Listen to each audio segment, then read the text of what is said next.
What's up everyone and welcome to another video. Today we need to talk about Vince Neil from Motley Crue, but straight off the bat, to support the channel, if you like all these music reviews, the music news, please hit the subscribe button. It is the most helpful thing that you can do for the channel. So, for those of you who didn't hear, Vince Neil and his solo band, not Motley Crue, his solo band, did a show a few nights ago. And halfway through the final song, Vince Neil had to finish early and then exit the stage. He addressed the audience saying, "I'm sorry guys, first time playing in a while and my voice is gone. Thank you so much, we love you," and then walked off stage. This created some controversy. There's been some pretty harsh comments talking about Vince Neil. A lot of people saying, man, this guy needs to lose weight. Man, didn't this guy say he was working with a trainer? Things along the lines of this is a train wreck, and this combined with his controversial cameo appearance where he seems to be absolutely wasted, completely drunk. People are rushing to judge the guy. We really need to talk about Vince Neil. Why is he like this? Because it's not just old age. There are a lot of people who are in their 60s and 50s and even 70s who still aren't A, overweight, and B, can still at least semi-perform and sing pretty well and play their instruments pretty well. Vince has been struggling for quite a few years now, so it didn't really seem to come as a surprise that this was the best he could possibly do after a few years of not even performing whatsoever. But look at other singers, John Corabi, Paul Stanley, David Lee Roth, Sammy Hagar. These guys could all still sing, these guys could all still perform, and these guys are around the same age and from the same era, yet none of them are inherently overweight, as it seems. That's why I made this video, that compassion is the antidote to judgment. People were mentioning that Vince was supposed to be working with a trainer, and Vince even mentioned this himself, that he was getting in good shape.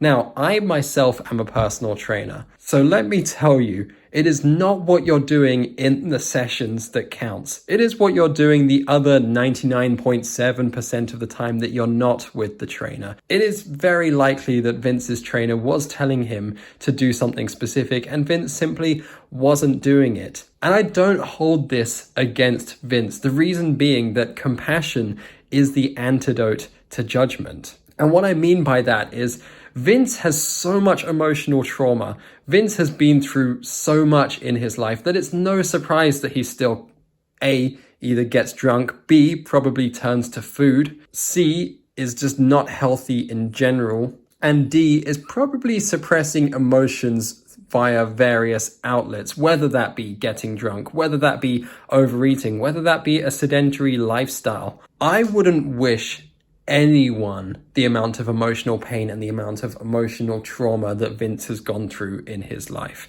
The guy lost his daughter. The guy killed his friend in a motor car accident when he was drunk driving. Now, Vince only ended up going to jail for 30 days because of this, which I did think was a bit unfair and I did think was a little bit stupid considering other people, such as professional skateboarder Corey Kennedy, did the exact same thing, accidentally killed their friend in a drunk driving accident. Corey Kennedy ended up going to prison for 4 years. Vince Neil gets away with doing 30 days. 30 days. For killing someone. That is someone's son, that is someone's friend, that is someone's bandmate. But he has to carry that with him for the rest of his life. Combined with around the same time getting kicked out of his band, all kinds of other stuff. This is why Vince is like this. People are surprised, people are bashing him, people are mean to him, people are saying horrible things about him. And I personally, I kind of agree with you guys. He could be doing better. He could be getting in better shape. He could be taking his trainer's advice. He could be taking care of himself.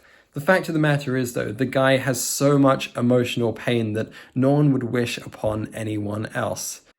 I want to quickly slide in here as well to say, of course, a lot of it was his own fault. He brought it upon himself. The guy did get drunk.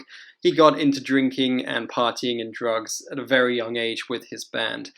And there have been many situations where he's tried to stray from that, I'm sure, Craig Mabbitt, he recently went on the Punk Rock MBA podcast, and he mentioned that, he was partying every tour he went, and sometimes he'd be like, I'm not going to drink for this tour, and then it would turn into, okay, I'm just going to drink a little bit, and then it just went into full party mode. And it is tough when you're touring and you've got fans buying you shots and you've got assistants buying you drinks, and they're like, oh, did you enjoy that? Can I get you another one? And it spirals out of control. And I'm sure this happened to Vince on so many occasions that it got to the point where he couldn't kick the stuff. And, you can get some real withdrawal symptoms from this kind of things. You can start hearing voices, you can start feeling bad, you can start vomiting. So for him, maybe it was easier just to get wasted or whatever. But anyway, back to what I was saying. And that's why I say compassion is the antidote to judgment, because we are judging the guy, but he has so much within him and it is causing him to, in my opinion, act out. I believe he probably is overeating. You don't get to that size by eating air, do you? He probably is drinking very, very regularly. He leads a fairly sedentary lifestyle, and especially back when he was touring with Motley Crue, especially on their final tour, that was such a huge tour that it's just months and months on end of eat, drink, sleep, play, repeat. There's not exactly time to go for a nice jog in the park amongst all of that. When you're traveling, when you're on flights, when you're on the tour bus, when you're in taxis, when you're in hotel rooms, unless you're a very, very motivated person like Travis Barker, for example, he trains in his hotel room using battle ropes, and he spends like half an hour to an hour warming up. He always plays the drums. I've even seen footage of him riding a bicycle around the venue before. Yeah, he's skinny because he's an active guy and he really dedicates himself to not only his health, because he eats a healthy vegan diet, but also his training and his practicing. Vince just doesn't have that, but it's apples and oranges. Sure, one is about 10 years older than the other. Vince is just about 10 years older than Travis. But how much more emotional pain and trauma is Vince carrying? And ask yourselves, would you want to be carrying that emotional baggage with you? And if you were, would you be overeating to try and suppress it? Would you be drinking? And I'm not saying this to say that the people who hate on Vince are awful people. I'm not trying to be that guy. I'm not trying to be this saint, this voice of reason type person. But that's why I made this video. We need to talk about Vince Neil. What is up with Vince Neil? Why is Vince Neil? Why is Vince Neil like this? Or as I like to say, why is Vince Neil? But look, there's still time on the clock. I don't believe that Motley Crue are going to be playing until 2022. He needs a few months. Clean up the diet, drink plenty of water, increase the non-exercise activity thermogenesis, increase activity. He could see his trainer every single day if he wanted to. I mean, the guy can afford it, right? Most people only see a personal trainer once or twice a week, maybe 3 times a week. Vince could see his trainer every single day. He could do push-pull leg split with cardio every single day with his trainer. Anyway, guys, we needed to talk about Vince Neil. That's what's up with Vince Neil. I hope that Vince Neil gets the help that he needs. I hope that he's going to be okay. And let's appreciate the fact that we get to see Motley Crue while we still can.